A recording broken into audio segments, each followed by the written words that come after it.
Čau, já tě vítám u nového videa na kanálu Trader 2.0. Prvně se chci omluvit za tyhle bojové podmínky. Jsem tady ve svém apartmánu v Albánii, mám tady notebook, tablet, telefon a kameru, takže uvidím, co z toho nakonec vypadne. Notebook to snad zvládne, takže jdeme na video. Koukneme se na novinky, koukneme se na regulaci kolem MiCA, a.k.a. MiCA, koukneme se na on-chain analýzy, na důležité novinky a tak dále. Klasika, takže jdeme na to. Trh se víceméně nikam dál moc zatím neposunul. Uvidíme, co přinese zbytek léta. Léto často bývá takový trošku nudnější, ale tohle léto možná bude trošku jiný kvůli tomu, že máme v Americe volby, které můžou přinést zajímavou volatilitu i do trhu kryptoměn. Jako první věc zmíním Change Invest. Je to skvělá aplikace na investování, pokud ještě někdo neinvestujete, tak byste měli, protože investovat je hrozně důležitý, konkrétně v dnešní době. Change Invest je jednoduchá apka, kterou si stanete na iPhone, na Android. My aktuálně máme na investici v Vovrecku kompletní recenzi této aplikace s kompletním zhodnocením poplatků, toho, co tam můžete obchodovat, můžete nakoupit Bitcoin, akcie, další kryptoměny, dokonce i komodity a probíhá akce, takže pozor. Pokud teď tady tím odkazem dole si stáhnete aplikaci, zaregistrujete se, tak dostanete $10 po tom, co nakoupíte za 100 euro. A těch $10 dostanete v Bitcoinu, takže vlastně budete mít svůj první Bitcoin. Pozor, musíte zadat ale náš kód TRADER20. Dále jeden z těchto šťastlivců, nebo jeden bude šťastný z těchto registrovaných, protože dostane až 100 euro v kryptoměně. To je teď aktuální probíhající akce, takže doporučuji se zapojit, link je v popisku tohoto videa, ale určitě navštivte i investice v Vovrecku a kompletně si přečtěte celý článek, kde je celá ta aplikace zhodnocena. Vlastně dozvíte se více, proč je dobrá a proč třeba i já si myslím, že je jedna z nejlepších. Jak jsem na začátku videa říkal, že jsem tady v bojových podmínkách v Albánii, tak já jsem tady o tom napsal i článek na investici v Vovrecku, kde vlastně prezentuju Albánii, nebo Albánsko po slovensky, proč je to ideální investiční krajina, proč já jsem tady sám investoval, jak to celý funguje, kde získat více informací a tak obecně. Takže kdo by měl zájem se o tom dozvědět víc, proč je tahle země zajímavá z hlediska nemovitostí, z hlediska turismu a proč tahle země bude ekonomicky růst následující roky, a tento růst bude velmi zajímavý oproti většině zemím v Evropě, tak všechno najdete v tomto článku, plus případně se můžete podívat na web Albánie nemovitosti, kde najdete odkaz na tento web najdete v tomto článku, nebo že zadáte do Google jenom albánienemovitosti.cz. Já dokonce sám osobně dělám i konzultace na Albánii nemovitosti, je to úplně zdarma, takže koho by to trošičku více zajímalo, tak když půjdete na Albánii nemovitosti, dáte si tam online schůzku, dáte si mnou termín, tak se spolu můžeme spojit a můžu vám vysvětlit veškeré okolnosti ohledně investování tady v Albánii. A jaký je tady život, protože aktuálně jsem se sem přesunul. Nevím, jak dlouho tady ještě budu, ale zatím se mi tady velmi líbí. A jak lidi říkají, life is better on the beach. Vrhneme se na další zprávu, která je velmi důležitá, je to ve spojení s MiCou. MiCa je evropská regulace pro kryptoměny a aktuálně jsou stablecoiny, dejme tomu, v ohrožení.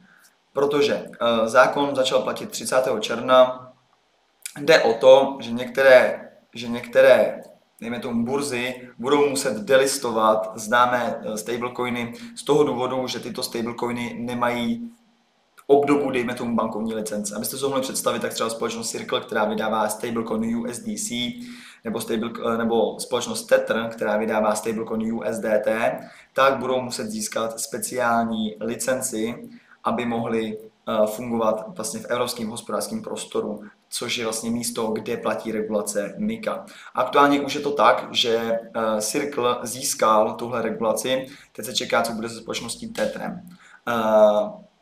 Některé burzy se už aktuálně rozhodly některé tyto stablecoiny delistovat z toho důvodu, že již se obávají této regulace právě pro evropský hospodářský prostor. CEO Binance řekl, že nebude delistovat žádný stablecoin, pouze upraví, dejme tomu, nějakou dostupnost pro klienty z evropského hospodářského prostoru. Takže to je poslední stanovisko od Richarda Tenga, takže uvidíme, jak se to dál bude vyvíjet, je to určitě důležité sledovat. Já si myslím, že Tether, pokud bude chtít zůstat v Evropě nebo pro evropský hospodářský prostor jakoby validní stablecoin, tak bude muset tato společnost tuhle obdobu bankovní licence tady pro MiCu získat. Stablecoiny pro mě osobně jsou velmi důležitý v rámci krypto ekosystému, protože je to způsob, jak si udržet nějakou hodnotu. Třeba když chcete posílat něco, co má stejnou hodnotu, tak musíte využít stablecoin, protože Bitcoin vám často mění hodnotu, Ethereum často mění hodnotu.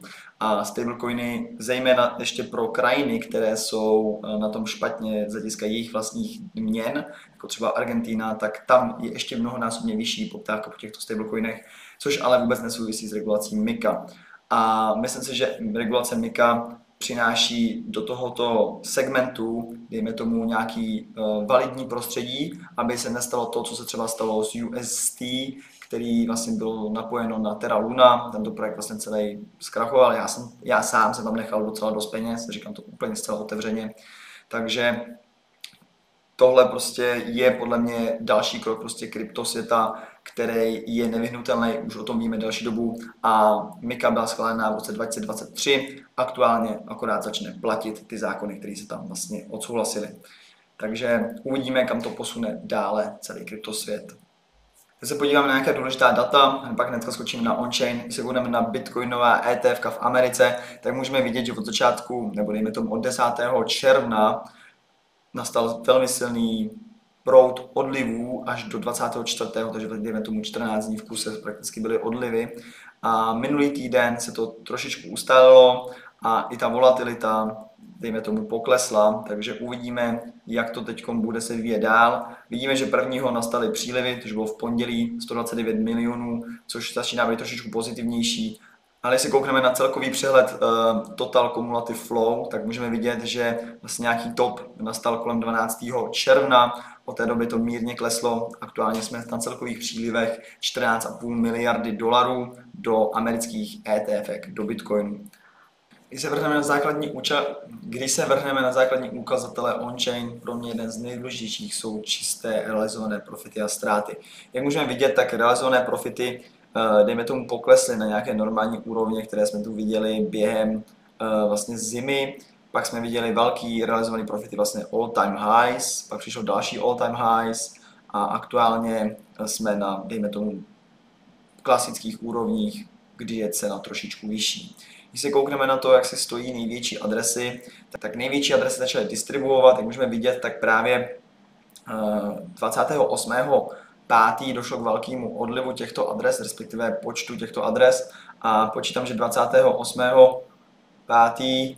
nastal i tento obrovský realizovaný zisk. Takže nějaké velké velryby prostě realizovaly nějaký zisky, ty coiny vybrali, poslali je jinam, zrealizovali, dejme tomu, on-chain zisky.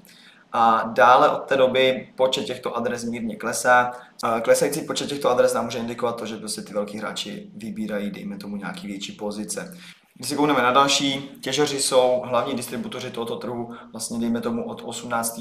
října, oktobra stále jen odprodávají, plus odprodávají to, co vytěží, takže vlastně jejich distribuce je vyšší, než tady reálně se propisuje do této metriky, protože každý den vytěží další 450 bitcoinů. Když se koukneme na Accumulation Trend Score, což je ukazatel, který nám říká, jaká je nálada na trhu, jak moc adresy vlastně akumulují coiny a jak moc je distribuují. Můžeme vidět, že největší akumulace probíhala hlavně na jaře, v zimě a začátkem jara. Dejme tomu do toho dubna, od té doby nám trh přešel do určité fáze distribuce. Aktuálně můžeme vidět, že se to trošku vyrovnalo, jsme někde uprostřed této škály, takže zajímavý zase sledovat tento indikátor, kam se bude dále posouvat. Když koukneme v minulosti, tak vždycky prošel nějaký menší propad, tak se nám to vždycky trošku zčervenalo a nastala nějaká míra akumulace. Dále tu máme celkový zůstatek Bitcoinu na burze. Jak můžeme vidět, tak od nějakých těch topů 69, 71 tisíc nám to významně pokleslo. Aktuálně nám nastal menší příliv, ale tohle není nic závažného, jestli v minulosti, tak ten příliv s růstem ceny byl velmi výrazný a ty coiny byly prodávané na té burze. Tohle je fakt, tohle je moment, kdy došlo ke krachu FTX, tak můžeme vidět vlastně reakci těch kryptoinvestorů, jak všichni vybrali z těch burz ty bitcoiny, což by tak vlastně mělo být standardem, ne až když se něco stane. Protože když se něco stane, tak už je většinou pozdě.